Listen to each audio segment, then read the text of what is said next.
देखिए, बिल्कुल जिस तरीके से भारतीय जनता पार्टी के शासनकाल में देश में नफरत के आगाज किया गया, उस यात्रा में कन्याकुमारी से कश्मीर तक मैं भी राहुल जी के साथ कदम से कदम मिलाने का चलने का काम किया था। उसमें मैं भारत यात्री था। आज आपने देखा होगा, चाहे किसानों की बात हो, चाहे महिलाओं की बात हो, चाहे देश में महिला सुरक्षा की बात हो, भारतीय जनता पार्टी के शासनकाल में कहीं न कहीं देश की राजनीति में एक ऐसे आयाम पे लाके खड़ा कर दिया गया है। मैं पूछना चाहता हूं उत्तर प्रदेश के योगी आदित्यनाथ सरकार से कि आज देश की आवाम जिस तरीके से परेशान है, चाहे महंगाई की बात हो, चाहे किसानों के हक की बात हो, जिस सरकार ने एक दौर में किसान आंदोलन हुआ था, इस सरकार ने बड़े बड़े वायदे किए थे, कहा था हम एमएसपी लाएंगे, एमएसपी लागू कराएंगे, लेकिन आज उत्तर प्रदेश के किसानों को एमएसपी नहीं मिल रही है। और इस उत्तर प्रदेश की धरा से यह चैलेंज है कि आने वाला जो 2024 का चुनाव है, उत्तर प्रदेश की ही जनता नहीं, पूरे देश की जनता नदारद करने का काम करती है। आज जिस तरीके से देश की जनता ने ठाना है, ये जनसैलाब देख रहे होंगे, इसमें कोई भीड़ बुलाई हुई नहीं है। ये लोगों का प्यार है कांग्रेस के प्रति और अपने नेता राहुल गांधी के प्रति। मैं कह देता हूं, तूफानों से आंख मिलाओ, सैलाबों पर वार करो, मल्लाहों का चक्कर छोड़ो, तैर के नैया पार करो, तैर के नैया पार करो। भारत जोड़ो यात्रा की अपार सफलताओं के बाद जिस तरीके से कांग्रेस को कहते हैं कि भारतीय राजनीति के अंदर एक बड़ा बदलाव 2014 से 24 के बीच का जो पीरियड था उसमें देखने को मिला, वहीं उत्तर प्रदेश में इस समय उत्तर प्रदेश जोड़ने की यात्रा निकल रही है। यूपी जोड़ो यात्रा अजय राय के नेतृत्व में कांग्रेस प्रदेश अध्यक्ष सहारनपुर से चल करके लंबी पद यात्रा है 700 किलोमीटर लखनऊ तक की। तो चलिए उनके समर्थकों से चर्चाओं को शुरू करते हैं। जिस तरीके से यूपी जोड़ो यात्रा, भारत जोड़ो यात्रा में जिस तरीके से मोहब्बत की दुकान की बात हुई, अब यूपी जोड़ने की तैयारी है। 80 लोकसभा की सीटें टारगेट बढ़ा है क्या? देखिए, बिल्कुल जिस तरीके से भारतीय जनता पार्टी के शासनकाल में देश में नफरत के आगाज किया गया, उस यात्रा में कन्याकुमारी से कश्मीर तक मैं भी राहुल जी के साथ कदम से कदम मिलाने का चलने का काम किया था। उसमें मैं भारत यात्री था। आज आपने देखा होगा, चाहे किसानों की बात हो, चाहे महिलाओं की बात हो, चाहे देश में महिला सुरक्षा की बात हो, भारतीय जनता पार्टी के शासनकाल में कहीं न कहीं देश की राजनीति में एक ऐसे आयाम पे लाके खड़ा कर दिया गया है। मैं पूछना चाहता हूं उत्तर प्रदेश के योगी आदित्यनाथ सरकार से कि आज देश की आवाम जिस तरीके से परेशान है, चाहे महंगाई की बात हो, चाहे किसानों के हक की बात हो, जिस सरकार ने एक दौर में किसान आंदोलन हुआ था, इस सरकार ने बड़े बड़े वायदे किए थे, कहा था हम एमएसपी लाएंगे, एमएसपी लागू कराएंगे, लेकिन आज उत्तर प्रदेश के किसानों को एमएसपी नहीं मिल रही है। और इस उत्तर प्रदेश की धरा से यह चैलेंज है कि आने वाला जो 2024 का चुनाव है, उत्तर प्रदेश की ही जनता नहीं, पूरे देश की जनता नदारद करने का काम करती है। आज जिस तरीके से देश की जनता ने ठाना है, ये जनसैलाब देख रहे होंगे, इसमें कोई भीड़ बुलाई हुई नहीं है। ये लोगों का प्यार है कांग्रेस के प्रति और अपने नेता राहुल गांधी के प्रति। मैं कह देता हूं, तूफानों से आंख मिलाओ, सैलाबों पर वार करो, मल्लाहों का चक्कर छोड़ो, तैर के नैया पार करो, तैर के नैया पार करो।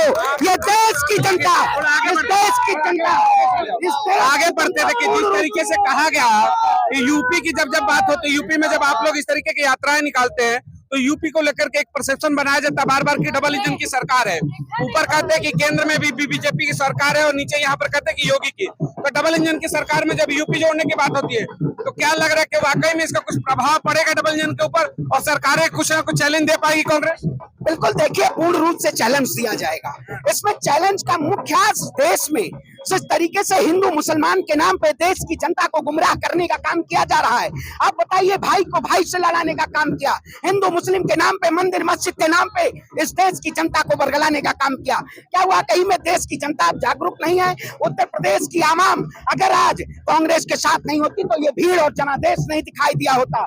आज हमारी बहन, देखिए, हमारी बहन पूनम पंडित भी आ चुकी है, देख सकते हैं हमारी बहन भी, जिन्होंने हम लोगों ने सड़कों पे किसान आंदोलन को एक साल उस सड़क पे गाजीपुर बॉर्डर पे एक साथ हम अपनी बहन के साथ उस संघर्ष को लड़ने का काम किया है। और हमारी बहन भी इस पूरे उत्तर प्रदेश में, पूरे देश की आवाज है। हमारे पंडित से भी सवाल लेते हैं, दिल्ली से यात्रा चलकर आप लोग भी यहाँ, सहारनपुर की यात्रा है, लखनऊ जाएंगे, 700 किलोमीटर लंबी यात्रा, मोहब्बत की दुकान, पूरे देश को जोड़ा।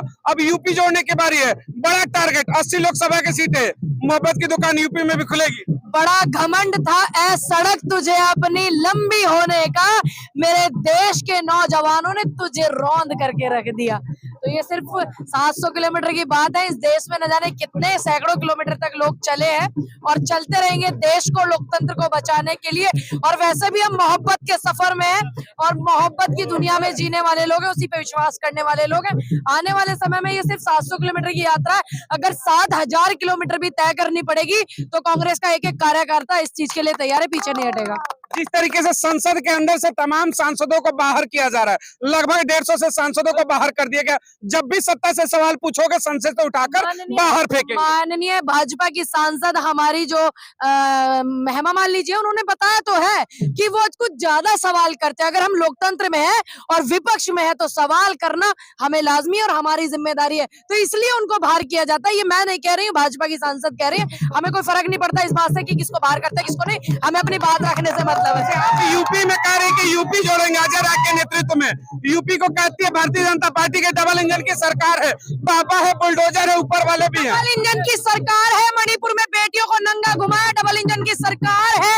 और ये आपका अग्निपथ के विरोध में आत्महत्या करी नौजवानों ने, डबल इंजन की सरकार है। नौजवान बेरोजगार है, डबल इंजन की सरकार है। किसान सड़क पर है, डबल इंजन की सरकार है। नौकरियां नहीं है, डबल इंजन की सरकार है। महंगाई पर मार है, डबल इंजन की सरकार है। ये दोहरा चरित्र लेकर के भाजपा चलती है। हम उस चरित्र और चित्र के उनके खिलाफ है और हमेशा खिलाफ रहेंगे, क्योंकि वो गलत हमेशा करते रहेंगे। आप उनका रिकॉर्ड उठा करके देख लीजिए कि आज से पहले भी अगर उनकी सरकार बनी है तो राष्ट्र के हित में नहीं रही है, नौजवानों के, किसानों के, पीड़ितों के हित में नहीं रही है। बड़े बड़े उद्योगपतियों की सरकार है बाबा, हमें देश के लोगों की सरकार चाहिए। पूनम जी देखिए, एक सवाल और बनता, मैं आखिरी सवाल लूंगा।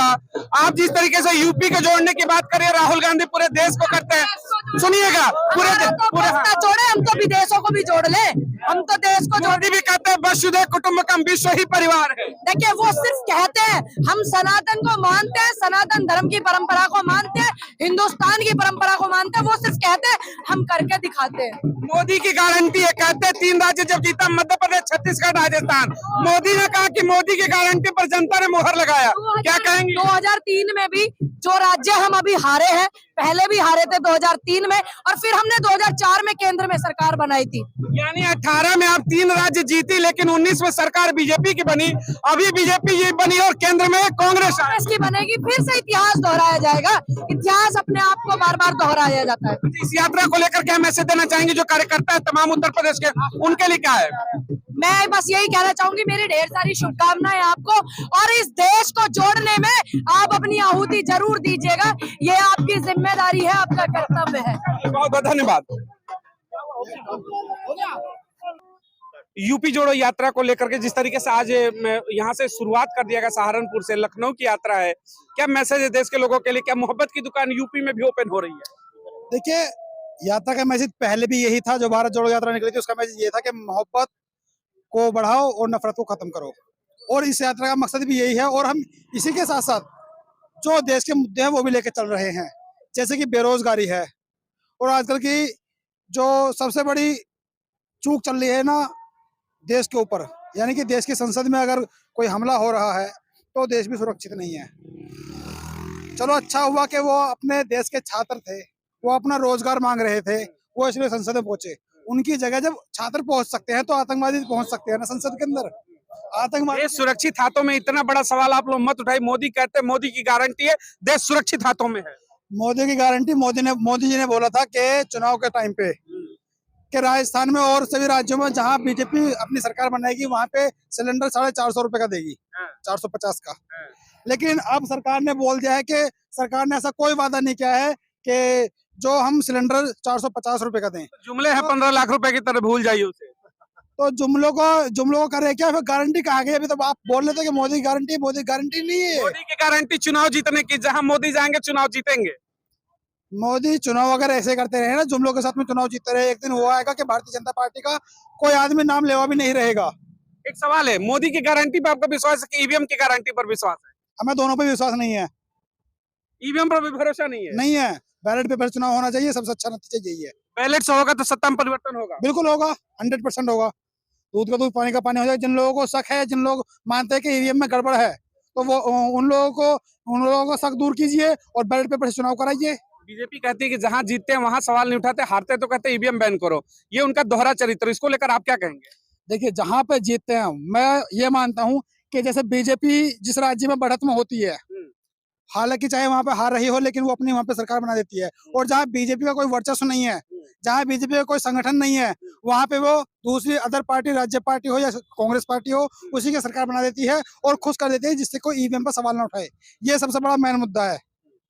राहुल गांधी के चरित्र को लेकर के जिस तरीके से बार बार डैमेज किया जाता है बीजेपी के द्वारा उनको अलग अलग चीजों से, क्या लगता है कि जिस तरीके से भारत जोड़ो यात्रा हुई, अब यूपी जोड़ो यात्रा निकल रही है, 24 में इसका बहुत बड़ा प्रभाव पड़ेगा इंडिया गठबंधन को? प्रभाव पड़ेगा, 100% पड़ेगा। अगर किसी आदमी को मैसेज लेकर चल रहा है तो मैसेज 100% वो बीच में जाएगा, पब्लिक के बीच में मैसेज जाएगा कि नहीं जाएगा। अब आप माइक लेके यहाँ पे खड़े हो, आप तभी तो हमारे सामने आए हो, तब आप माइक लेके घर से निकले हो। 24 में सीटों पर असर होगा क्या? बिल्कुल होगा, 80 100%। लोकसभा की सीटें यूपी, जिस यूपी को जोड़ने की बात हो रही है, कितनी सीटें?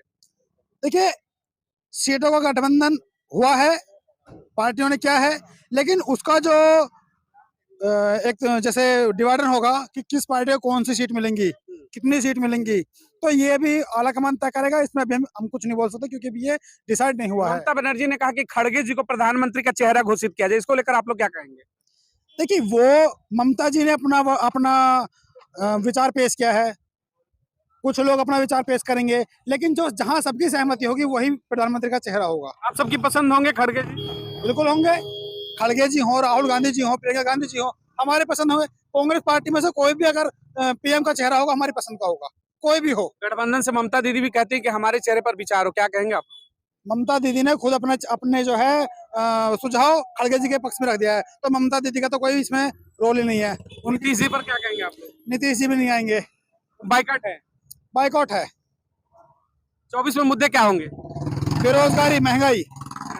राम मंदिर बड़ा मुद्दा होने वाला, बीजेपी करे 22 जनवरी को ओपनिंग करे, सबसे बड़ा राम मंदिर मुद्दा अब खत्म हो चुका है। ये मुद्दा अब से पहले था, ये है। अब राम मंदिर का मुद्दा नहीं है। हाँ, मुद्दा एक तरीके से हो सकता है राम मंदिर का।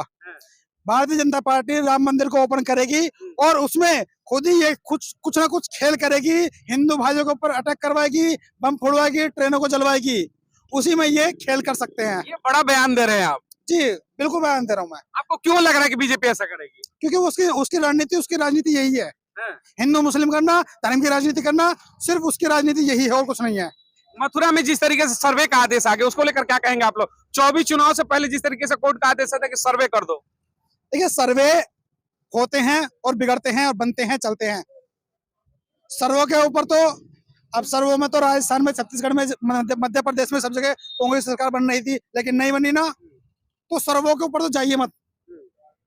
सर्वे तो कुछ कहते हैं, रिजल्ट कुछ आता है। वो देखे कि क्या होने वाला है देश में, क्या बनने वाला है, क्या करने वाले हैं। हालिया खबरों में आया कि भारत जोड़ो यात्रा की पार्ट 2 की भी ओपनिंग होने वाली है जनवरी से। उसमें फिर से कई मतलब पूरे देश का जो बाकी हिस्सा उसको जोड़ा जाएगा। उसको लेकर क्या लग रहा है कि जब राहुल गांधी फिर से सड़कों पर उतरेंगे, भारत जोड़ो यात्रा पार्ट 2 होगा, अभी यूपी जोड़ने की बात हो रही है, तो हर जगह अगर कांग्रेस सड़कों पर अब उतर रही है तो सड़कों की लड़ाई की राजनीति होगी क्या कांग्रेस की अब? देखिए मीडिया बिक चुका है। जो नेशनल मीडिया, आपको बुरा लगे इस बात को मैं माफी चाहता हूँ, लेकिन जो नेशनल मीडिया वो बिक चुका है। कांग्रेस पार्टी के पास एक यही ऑप्शन बचा है कि वो पब्लिक के बीच से सड़कों पर उतरे और अपना काम करे।